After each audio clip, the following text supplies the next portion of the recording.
جو لوگ سود کھاتے ہیں وہ قبروں سے اس طرح حواس باختہ اٹھیں گے جیسے کسی کو جن نے لپٹ کر دیوانہ بنا دیا ہو، یہ اس لیے کہ وہ کہتے ہیں کہ سودا بیچنا بھی تو نفع کے لحاظ سے ویسا ہی ہے جیسے سود لینا،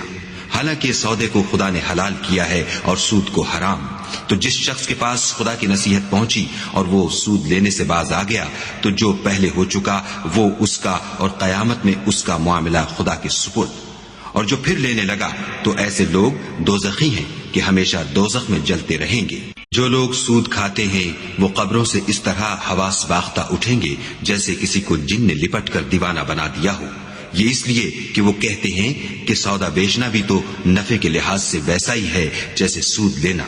حالانکہ سودے کو خدا نے حلال کیا ہے اور سود کو حرام۔ تو جس شخص کے پاس خدا کی نصیحت پہنچی اور وہ سود لینے سے باز آ گیا تو جو پہلے ہو چکا وہ اس کا، اور قیامت میں اس کا معاملہ خدا کے سپرد۔ اور جو پھر لینے لگا تو ایسے لوگ دوزخی ہیں کہ ہمیشہ دوزخ میں جلتے رہیں گے۔